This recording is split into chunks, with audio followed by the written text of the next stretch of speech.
교회 역사 속에서 교회가 당하는 고난의 모양은 한 세 종류로 우리가 생각을 해볼 수가 있습니다. 이거는 초대 교회 때 교회가 설립될 그 시기부터 2000년이 지났지만은 21세기 지금까지도 그 유형이 크게 다르지 않습니다. 첫 번째는 교회의 외부의 물리적인 폭력을 통해서, 물리적인 권력을 통해서 교회가 박해를 당하는 그런 일이죠. 그래서 초대교회 때 제일 먼저 교회가 유대교의 교권주의자들, 유대교의 종교 지도자들로부터 먼저 권력에 그런 박해를 당하고, 그 후에는 로마 제국 당국으로부터 이제 고난을 당하죠.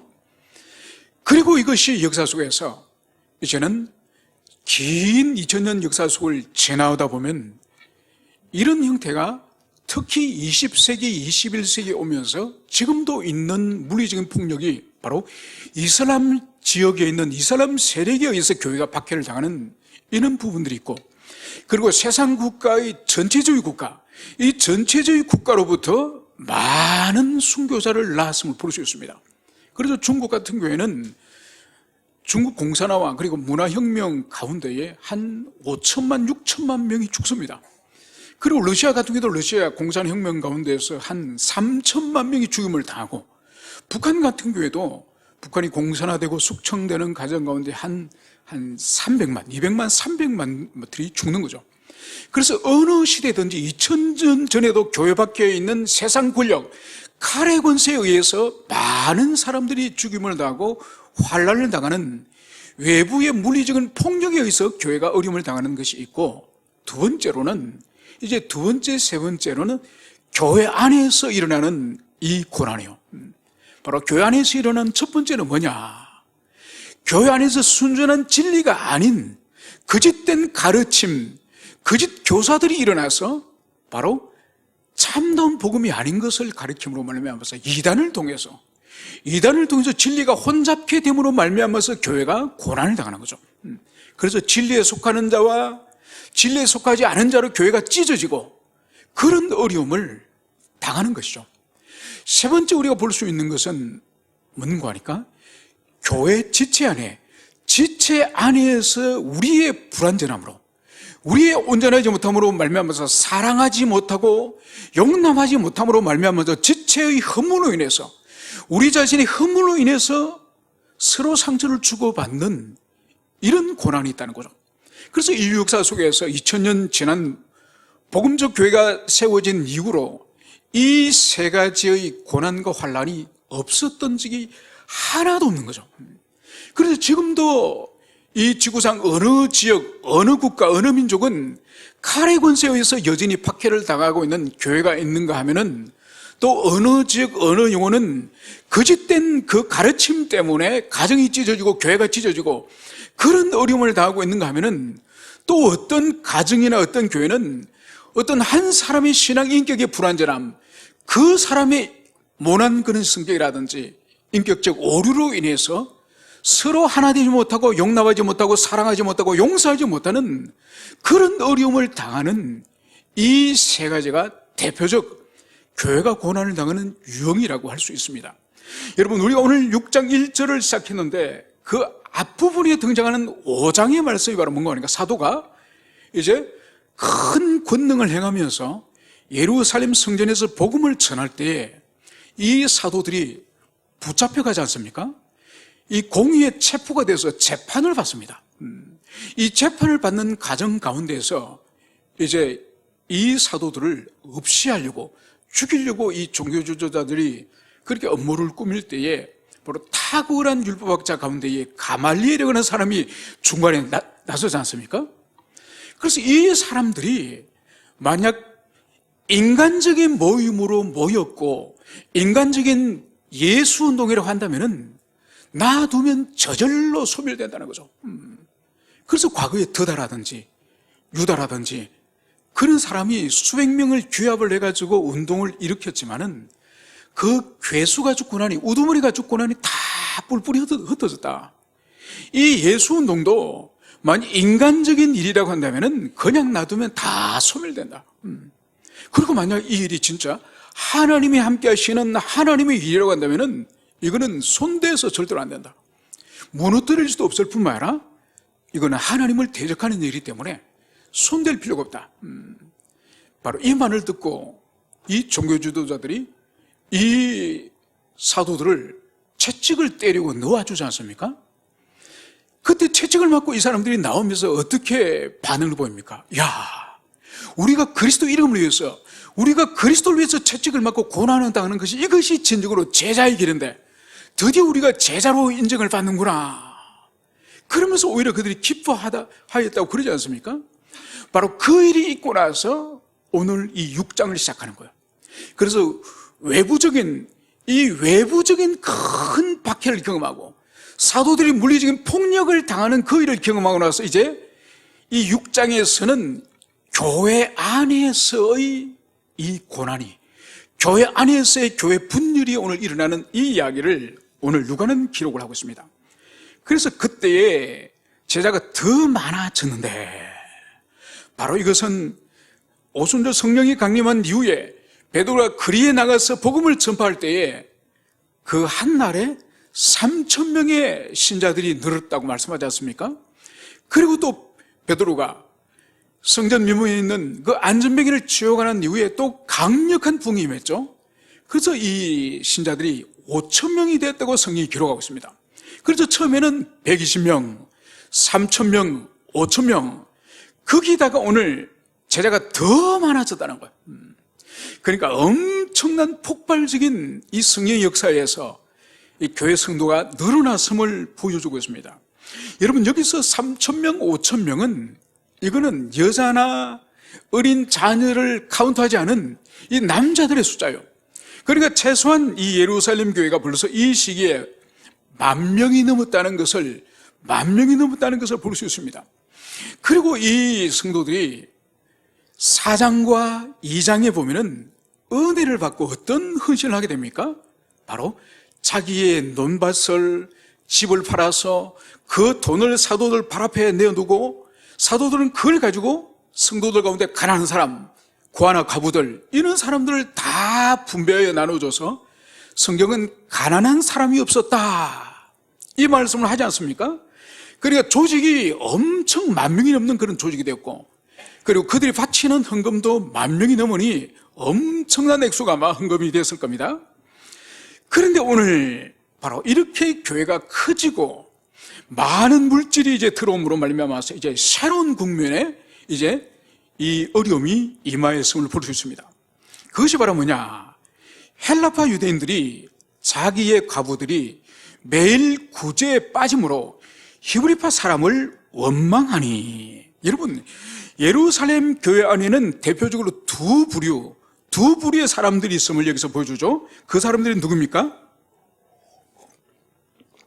바로 히브리파 사람들과 헬라파 사람들이 이 예루살렘 교회를 구성하는 대표적인 사람들이라는 것을 볼 수 있는 거죠. 여러분, 히브리파 사람이라고 하는 것은, 이 사람들은 예로부터 예루살렘을 중심으로 해서 팔레스타인에 계속 눌러 살던 사람이에요. 그러니까 팔레스타인의 토박이들이겠죠. 그런데 이 헬라파 유대인들은 누구를 말할까요? 여러분, 헬라파 유대인들은 일찍이 유대인들이 바벨론 제국에 의해서 나라가 망할 때에 바벨론의 포로로 끌려가고, 그리고 바벨론 제국 전역에 흩어지지 않습니까? 그리고 그것이 페르시아로, 그것이 또다시 그리스로, 그리고 또다시 로마로 약 600년 가까운 세월 동안에 이 유대인들이 온 세상에 퍼져 살았죠. 이제 이 사람들이 그 당시에 이 헬라어를 사용하는 외국에 거주하는 유대인들이요. 그러니까 유대인들에게는 이들에게 큰 소망이 있는 것이 바로 뭔가 하니까, 젊었을 때는 이집트 알렉산드리아라든지 로마라든지 안디옥이라든지 이 해외에 살더라도 늙어 죽을 때는 이 고국 예루살렘에서 살기를, 이 사람들이 여생을 보내기를 간절히 사람들이 바라는 거예요. 왜냐하면 이들에게 있어서 이 메시아의 강림과 이 메시아의 재림이 예루살렘에서 일어난다고 이 사람들은 믿고 있는 거예요. 그래서 저 아프리카 알렉산드리아라든지 안독이라든지 로마에서 죽어서 거기 묻히면 안 된다고 생각하는 거예요. 그래서 노년에 이 사람들이 해외에서 어느 정도 돈도 벌고 삶의 여유가 있으면은 예루살렘에 이사를 와가지고, 이민을 와가지고 거기에 이제 다시 자리를 잡는 거죠. 그래서 여기서 헬라파 유대인이라는 것은 해외에 거주하다가 예루살렘으로 들어와서 살고 있는 그 사람을 말하는 거죠. 그러니까 이 사람들은 첫째는 이 히브리어가 안 됩니다. 그 헬라어를 사용하기 때문에 이 본토 이 히브리인들과는 이 소통에 어려움이 있는 거죠. 그래서 아마 이들이 많은 과부들 가운데에 특별히 헬라파 과부들이 이 구제로부터 소외된 것은 아마 이 사도들과 지도자들하고 이 소통의 어려움이 있지 않았나, 이것을 볼 수 있는 거죠. 아무튼 지금 교회가 큰 위기에 지금 봉착을 했습니다. 여러분, 여기서 우리가 볼 수 있는 것이 인간이 작은 문제에 얼마나 넘어지기 쉬운 것인지. 여러분, 지금 예루살렘 교회가 지금 두 파로 쪼개져 가지고 교회가 나누어질 큰 위기에 이르렀지만은 여러분, 진리 문제가 아니에요. 진리 문제가 아니라 먹는 거 문제예요. 먹는 거 문제. 구제 문제예요. 여러분, 우리 속담에도 이런 속담을 들어봤습니까? 먹는 문제에 마음 상한다.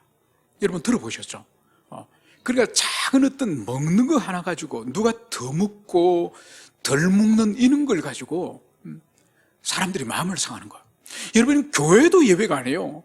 교회에서도 사람들이 얼마나 예민하고 얼마나 누가 더 사랑을 받거나 누가 더 뭔가를 누릴 때에, 여러분, 영혼이 강건하지 않는 사람은 그 사소한 문제 앞에서도 시험에 들고 시기하고 질투하는 이런 일들이 세상에 있는 것이 아니라 교회도 있는 거야. 그래서 이 사도행전 2장 4장에 보면은 성령의 충만한 은혜를 받은 이 사람들이 어떻게 했습니까? 자기 논밭을 팔고 집을 팔고 그 돈을 사도 앞에 두어서 이 돈을 가난한 사람들에게 나눠주십시오. 이런 일을 성령에 충만하게 하니까 집 팔고 땅 팔았던 이 사람들이 어떤 일을 벌였죠? 먹는 것 조금 자기 자신들에게 이 구제의 소홀이 됐다고 교회가 지금 반쪽이 나려고 하는 거예요. 여러분, 이게 인간이에요. 얼마나 인간들이 연약한지. 그래서 항상 우리가 교회에서 생각이 될 것은 자신이 연약한 것을 인정해 주기를 많은 사람이 바라지만 그것뿐만 아니라 다른 지체도 얼마나 영적으로 약하다는 것을 우리가 인정을 하고 신앙생활을 해야지. 저분은 영적으로 강건해. 내가 어떻게 역정을 부리든지 화를 내든지 내가 어떤 시험에 들 만한 그런 언행을 하더라도 저분은 다 받아들일 거야. 여러분, 그거 없습니다. 여러분, 그런 거는 없습니다. 모든 사람이 연약한 지체예요. 모든 사람이 시험에 들 수 있고 모든 사람이 실족할 수 있고 넘어질 가능성을 가지고 있는 사람이에요. 그래서 우리가 서로를 대할 때 아주 조심스럽게 주의 깊게 말과 행동을 모든 것들을 생각하여서 해야 되는 이유가 우리 모두가 연약한 그릇이라고 성경이 말씀하고 있는 거예요. 바로 이 일로 말미암아서 히브리 사람들이 이제 이 사람들을 원망하였다. 여러분, 이 원망의 이 의미는 뭔가 하니까 마음으로 상대방에 대한 신뢰가 없고 마음의 상대방에 대한 사랑이 없는 식어진 상태를 말하는 거예요. 여러분, 원망이 있으면은 이 사단이 역사하기에 아주 좋은 환경이 만들어진 거예요. 아주 좋은 환경이. 여러분, 집안에 깨끗하게 진공청지로 빨아당기고 물걸레로 깨끗이 구석구석을 닦고 거기다가 이 봄날이나 여름날에 이 유리창을 통해서 이 햇빛이 이 거실에 쫙 비친다고 칩시다. 그렇게 깨끗하게 청소한 그 현장에 햇빛이 비치면은 바퀴벌레가 살 수 있겠습니까? 지네가 살 수 있겠습니까? 지렁이가 기어다닐 수 있겠습니까? 다닐 수 없습니다. 환경이 안 되는 거예요. 그런데 청소를 한 번도 안 하고, 그것도 하루 이틀이 아니라 한 1년 정도 집안 청소 안 했다 칩시다. 그리고 화장실 가기 싫어서 거실에 소변 보고 거실에 침 뱉고 코 풀고 모든 쓰레기를 거실에 다 쌓아둡시다. 여러분, 바퀴벌레 구에다가 거기 안 키워도 자연스럽게 그렇게 지저분한 그런 곳에는 자연스럽게 바퀴벌레나 지네나 벼룩이나 그런 것들이 왕성하게 자라는 거죠. 여러분, 마음에 누구를 원망하거나 마음에 누구에 대해서 불만을 가지거나 미워하는 마음을 가지면은 사단이 서식하기 좋은 그런 환경을 자기 스스로 만드는 것이죠. 바로 이 일이 일어났을 때에 오늘 사도들은 어떻게 움직이느냐. 2절 12사도가 모든 제자를 불러 이르되 우리가 하나님의 말씀을 제쳐놓고 접대를 일삼는 것이 마땅하지 아니하니. 오늘 12사도는 지금 이 공동체에 일어나고 있는 이 사태의 문제를 정확하게 진단했습니다. 그 진단이 바로 뭔가요? 우리가 하나님의 말씀을 제쳐놓고 접대에 일삼았다는 거죠. 그리고 이것은 마땅하지 않다. 여러분, 사도는 문제의 원인을 정확하게 진단합니다. 여러분, 뭐든지 문제가 발생했을 때에, 어떤 질병이 발생했을 때 원인을 정확하게 진단해야 정확한 처방을 할 수 있고 치료를 할 수 있지 않겠습니까? 오늘 사도는 정확한 진단을 합니다. 바로 이 공동체에 지금 헬라파와 히브리파로 나누어져서 시기와 갈등을 하는 이 원인이 바로 뭐라고요? 바로 사도들이 우리가 하나님의 말씀을 제쳐놓고 접대를 일삼는 것이 마땅하지 않다. 여러분, 사도들에게 하나님이 주신, 예수님이 주셨던, 우리 주님이 천국으로 올라가시며 주셨던 마지막 명령이 뭔가요? 바로 너희들이 딴 것까지 이르러 내 증인이 되라. 여러분, 예수님의 증인이 되는 것이 바로 사도들의 1차적인 사명이에요. 여러분, 증인이 되는 것은 뭐로 증인이 됩니까? 말씀을 선포하는 거예요. 복음을 전가하는 거예요. 다른 것이 아니에요. 뭘 쇼를 보여주고 뭘 이벤트를 하는 것이 아니에요. 바로 주님이 하신 그 말씀을 그대로 증거하는 말씀의 선포, 말씀의 정언이 사도들에게 주신 1차적인 사명이에요. 그런데 지금 이 상황에 이 성도들이 120명, 3,000명, 5,000명 되는 이 상황에 이들이 무엇을 하였음을 지금 사도들이 고백합니까? 하나님의 말씀을 증거하고 그리스도의 정인으로서 삶이 아니라 오늘 뭘 했다고요? 접대를 일삼았다. 여러분, 접대를 일삼다는 이 의미가 바로 뭔가 하니까 여기서 이 원래 뜻은 식탁에 봉사하는 뜻이에요. 코이노니아. 그러니까 여기에서 교회에서 집사라는 직분이 있지 않습니까? 집사도 여기서 나온 거예요. 그러니 식탁을 준비해서 나그네 손님을 접대하는 이것이 여기서 오늘 접대를 일삼는 바로 여기서부터 집사가 나온 거예요. 그래서 교회 집사의 제일 먼저 원어적인 이 의미는 교회 다른 지체들 음식으로 잘 섬기는 이 사랑의 수고가 바로 집사라고 하는 이 단어의 어원이라는 것을 이것을 여러분들이 가슴 깊이 새기시길 바랍니다. 바로 지금 사도들이 주의 복음을 증거하는 이 일보다는 그 공동체 안에 많은 과부들이 있지 않겠습니까? 이 과부들을 섬기는 이 구제 사역의 이 사도들이 1차적인 우선순위를 두고 사역하였음을 지금 이 12사도가 이것을 고백하는 거예요. 여러분, 그러면 이런 질문을 합니다. 아니, 그러면 과부들 섬기지 말라는 겁니까? 지금 과부들을 섬기는 것이 잘못됐다는 것입니까? 그것이 아니에요. 잘못됐던 것이 아니라 교회 공동체 안에 사도들에게 하나님이 주시는 사명에 있어서 우선순위가 있다는 거죠.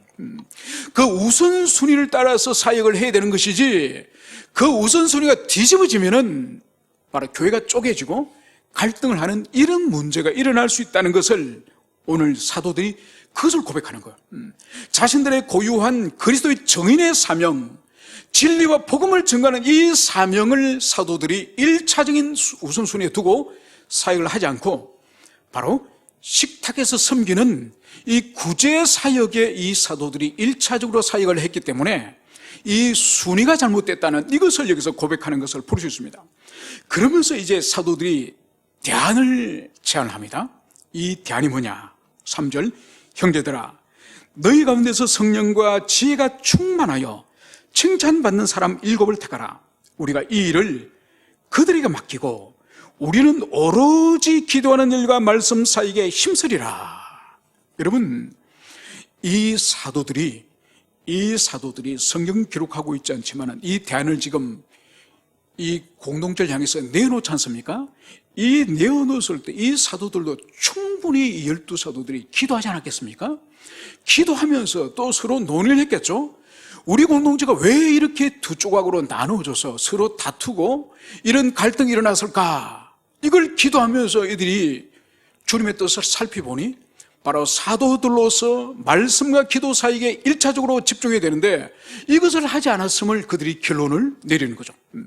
그리고 그것을 제안을 하면서 이제 새로운 대안인 바로 너희 가운데서 이제 공동체 가운데서 성령과 지혜가 충만하여 칭찬받는 사람 7을 택하라. 그래서 우리가 이 일을 구제사역 이 일을 이제 7사람 그들에게 맡기겠다. 이 말을 사도들이 하는 거죠. 그러면서 사도들 자신은 뭘 하느냐? 우리는 오로지 기도하는 일과 말씀 사역에 힘쓰리라. 그래서 이 사역이 이제는 이 초대교회 때 사도 중심적인 사역들이 이제 반으로 나누어서 말씀과 기도 사역은 사도들이 맡고 그리고 구제하는 일이나 교회 행정적인 이 일은 이제 7이 지도자들에게 새롭게 세워지는 이 지도자들에게 세워지는 것을 여기서 볼 수 있습니다. 여러분 이 지도자들의 조건이 바로 뭡니까? 바로 성령과 지혜가 충만하여 칭찬받는 사람이라는 거죠. 여러분 그래서 성령에 충만한 사람과 지혜가 또 충만한 사람과 그래서 성령과 지혜가 충만할 뿐만 아니라 사람들에게 칭찬받는 그래 하나님에게 인정을 받고 하나님께서 성령의 충만을 받을 뿐만 아니라 공동체의 사람들에게 또한 그 사람의 선행이나 그 사람의 인격이나 신앙에 있어서 충분히 인정을 받을 만한 지도자로 세워져도 손색이 없는 그런 칭찬을 받는 그런 사람을 세울 것을 여기서 조건으로 말씀을 하고 있습니다. 여러분 먼저 성령에 충만해야 될 이유는 뭘까요? 여러분 성령에 충만하지 않으면은 하나님의 뜻을 첫째는 몰라요. 그러니까 그 사람이 만약 7명의 지도자로 세워졌으면은 만약 성령의 충만함이 없으면은 자기 생각을 가지고 공동체를 급박하는 거죠. 야, 이렇게 해야 돼. 이게 주님의 뜻이야. 여러분 성령에 충만한 사람은 성령의 마음을 그대로 그 마음에 복사를 해서 가지고 있지 않습니까? 그래서 그 사람은 주님의 뜻을 따라갈 수 있지만은 성령의 충만함이 없는 사람은 자기 뜻대로 자기의 소원과 자기 고집을 주장하는 거죠. 그래서 성령의 충만함이 없는 사람은 절대로 지도자가 될 수는 없고 두 번째로는 지혜가 또 충만해야 됩니다.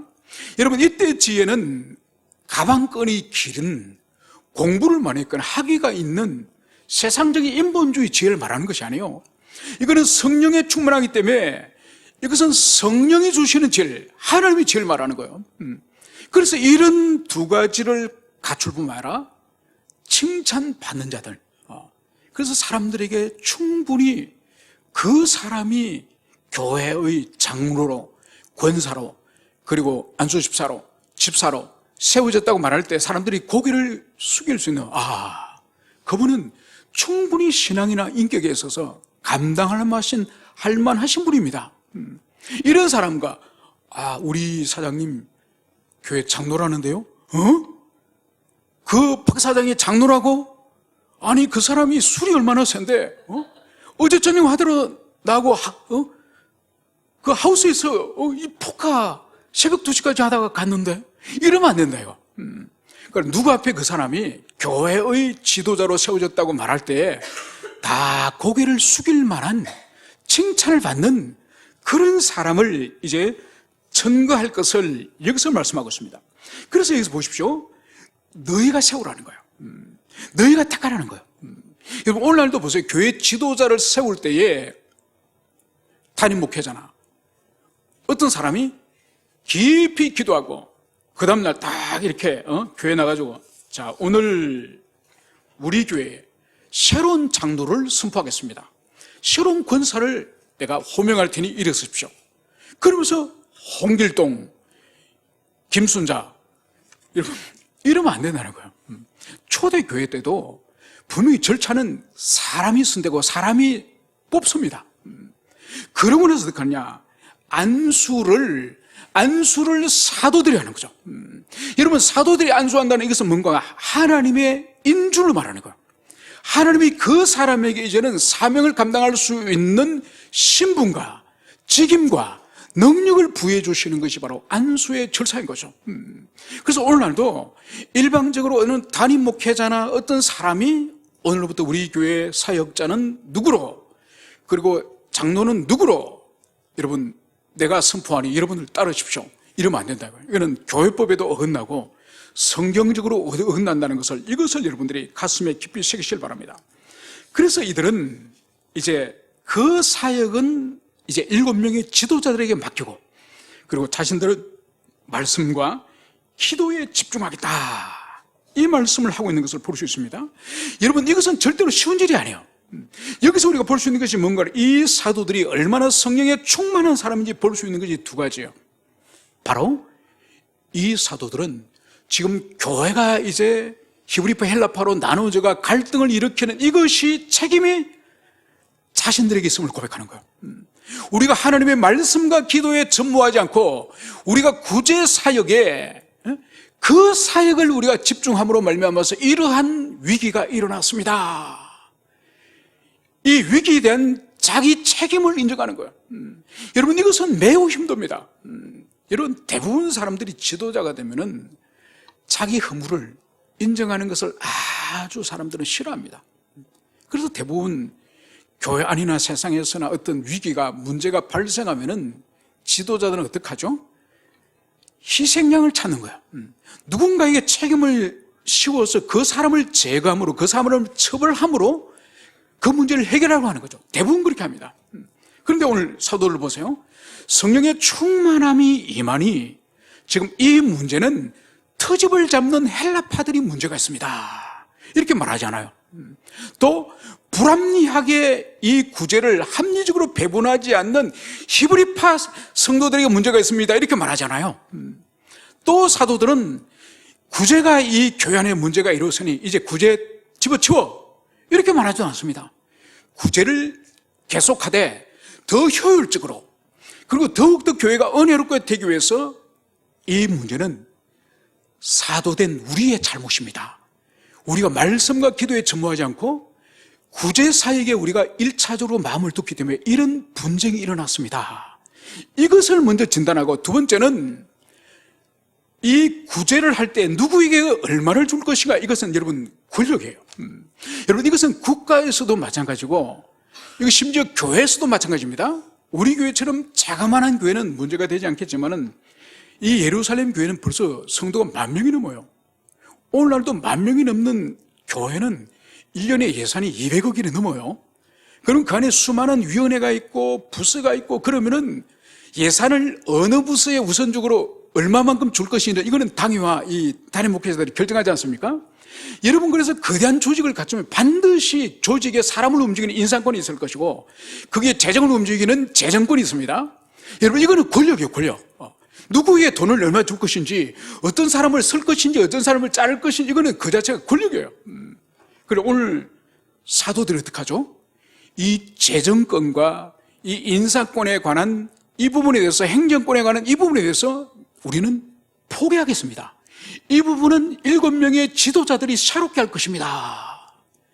여러분, 여기서 볼 수 있는 것이 바로 이 두 가지의 모습을 통해서 이 사도들이 성령에 충만하여서 자기 권력을 내어놓고 또 자신의 잘못과 허물을 공동체 앞에 인정하는 이런 모습을 볼 수 있는 거예요.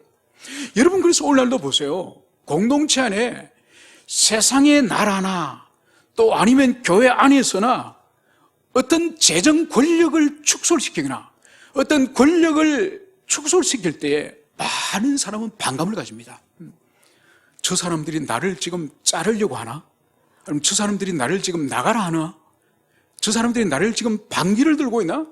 이러면서 절대로 기싸움에서 앉으려고 그래요. 그러다 보니 결국 공동체에 쪼개지고 싸우는 이유가 바로 자기에게 주어진 권력을 내려놓거나 포기하지 않거나 양보하지 않으려고 하기 때문에 대부분 교회는 분쟁이 일어나고 큰 문제로까지 비하는 것을 볼 수 있는 거죠. 오늘 사도는 보세요.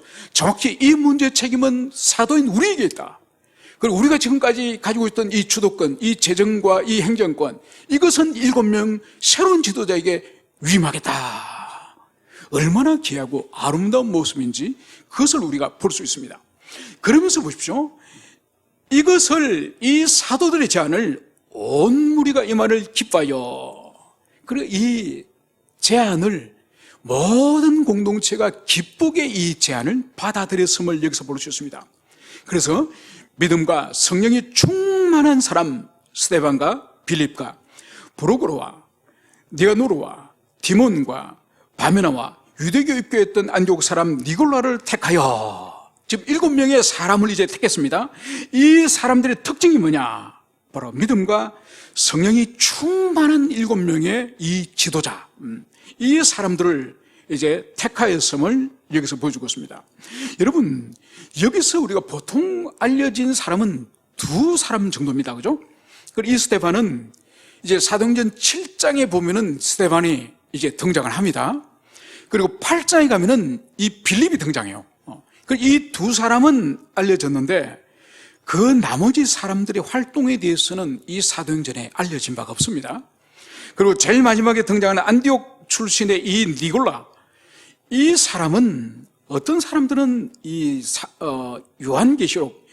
요한계시록에 가면은, 요한계시록 2장에 가면은 소아시아 7교회를 쭉 나열을 하고 있지 않습니까? 그 가운데에 버가모 교회라고 했습니다. 이 버가모 교회의 문제가 뭔가 하니까 니골라 당이라고 하는 무리들이 이 거짓된 이단이 이 버가모 교회에 있습니다. 바로 그때의 이 니골라가 일곱 지도자 가운데 한 명 니골라다 이렇게 주장하는 사람이 있습니다. 그렇게까지 볼 필요는 없습니다. 왜냐하면 니골라라고 하는 이 이름은 그 당시 흔한 사람의 이름이요, 니콜라우스. 그래서 굳이 이 7 지도자 가운데 한 사람이 변절되어서 나중에 이 버가모 교회 이단이 됐다 이렇게까지 해석을 할 필요가 없고, 아무튼 이름은 같은 겁니다. 그래서 이 스데반과 이 빌립, 이 2사람의 이름이 제일 먼저 나옵니다. 그래서 이 7명을 이제 공동체가 이제 선택하였음을 볼 수 있습니다. 그래서 이제 6절 사도들 앞에 세우니 사도들이 기도하고 그들에게 안수하니라. 이제 선출하고 뽑는 것은 공동체가 어떻게 투표를 했든지 어떤 방식을 했는지 구체적으로 기록을 하고 있지 않지만은 아무튼 선택은 공동체가 회중이 했습니다. 그리고 이 7명에 대해서 이 사도들이 그 사람들 위해서 기도하고 또 그 사람 이제 머리 위에 손을 올리고 이 12명의 사도들이 7명을 향해서 안수하여서 이제 이 초대 교회의 새로운 지도자로 직무를 이제 맡기고 또 그 직무를 감당할 수 있는 하나님의 능력이 이제 이들에게 부여되었음을, 이것을 볼 수 있습니다. 그래서 오늘 여기서 우리가 볼 수 있는 것은 특별히 스데반과 이 빌립의 사역은 사도행전 7장, 8장에 분명하게 기록이 됐습니다. 그러니까 이들에 대해서 어떤 사람은 초대교회 7 집사라고 말하는데, 여러분, 이 사람들이 집사라는 직분을 받은 적이 없습니다. 이 사도행전에 안 나오는 거예요. 그래, 안수를 받았다 그러니까 집사라고 사람들이 그렇게 추론을 하는데 아니요. 그냥 7 지도자로 부르는 것이 가장 합당합니다. 그리고 이들에게 분명히 이제 구제 사역에 대해서, 행정 사역에 대해서 맡겨졌지만은 그 구제와 행정에 제한되지 않습니다. 당장 7장, 8장에서 이 스데반과 이 빌립의 사역은 복음 전파 사역이에요. 그리고 이 복음 전파 사역은 베드로나 요한이나 야고보들이 사역을 했을 때처럼 성령의 능력이 나타나고 놀라운 말씀의 역사가 이들이 전개할 때도 동일하게 나타나는 거예요. 그래서 이들이 굳이 구제나 행정 사역에 집중하도록 그렇게 지정됐다고 볼 수는 없는 거예요. 그래서 하나님이 오히려 이 스데반이나 이 빌립은 사도 못지않게 대단한 성령의 영역을 부어주셔서, 특히 빌립은 사마리아 지역에서 복음을 전할 때 성령의 놀라운 역사가 일어납니다. 사도들이 사역을 하지 않고 이 빌립이 사역을 했는데도 사도들의 사역과 동일한 권능이, 성령의 역사가 이 사마리아 지방에 일어나는 것이죠. 아무튼 이 7명의 이제 새로운 지도자를 세우고 이제 사역을 사도와 나눔으로 말미암아서 이제 어떤 일이 실제로 일어나느냐, 하나님의 말씀이 점점 왕성하여 예루살렘에 있는 제자의 수가 더 심히 많아지고 허다한 제사장의 무리도 이 도에 복종하니라. 여러분, 사도가 모든 것을 다 하던 그런 이제 시기에서 벗어나서 사도의 직무성과 7 지도자의 직무성을 나누어서 이제 사역을 할 때에 하나님이 어떻게 하셨다고요? 말씀이 점점 왕성하여. 여러분, 말씀이 왕성하였다는 것은 이것은 다른 의미가 아니라 사도들의 말씀이 선포될 때에 더 성령의 충만한 역사들이 말씀 사역 위에 일어나서 영혼들이 회심하는 역사가, 엄청난 역사가 일어났음을 보여주는 거죠. 그래서 예루살렘에 있는 제자의 수가 더 심히 많아지고, 여러분, 이 초대 교회의 부흥, 교회의 성당의 이 자연적인 흐름을 여기서 말씀하고 있는 거예요. 여러분, 교회의 성장은 교회를 성장케 하려고 어떤 프로그램을 도입하거나 어떤 다른 인위적인 노력을 통해서 교회가 성장하는 게 절대로 아니에요. 오늘 성경은 분명히 말씀하죠. 하나님의 말씀이 점점 왕성해지니 이제 교회의 이 성도들의 수가 증가하는, 여러분, 말씀에 의해서 교회가 성장하고 교회가 부흥하는 이것이 바로 하나님 안에서 순리라는 것을, 이것을 우리가 가슴에 새게 될 것입니다. 그 본질이 뭐냐? 바로 말씀이 왕성할 때 예루살렘에 수가 더 심히 많아지고 할 때 무슨 수가 더 많아지죠? 교인의 수입니까? 신자의 수입니까? 아니요. 제자의 수, 제자의 수가 많아지는 거예요. 여러분, 이 제자의 수가 많아진다는 것, 이것은 무슨 말인가 하니까, 이 제자는 예수로 인해서 살고 예수로 인해서 자기가 죽기로 결단된 예수 그리스도가 자기 삶의 동기가 되고 원인이 된 사람이 제자예요. 여러분, 그래서 오늘날도 교회만 왔다 갔다 하는 교인이 있습니다. 교회를 다닌 사람을 교인이라고 그러죠. 그리고 믿음이 있는 사람이 있습니다. 신자, 그죠? 신자가 있으면 신자. 여러분, 교인과 신자를 넘어서 그 위에 있는 사람이 누군지 아십니까?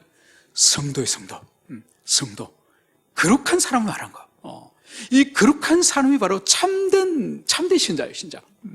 그래서 우리가 정말 성도로 살아가야 되고 예수로 살고 예수로 죽기로 각오하는 그런 제자로 살아가야 될 것을 말하는 것. 그래서 예루살렘 이 교회는 말씀이 점점 왕성하면서 교인이 늘어났더라, 신자가 늘어났더라, 이렇게 말하지 않아요.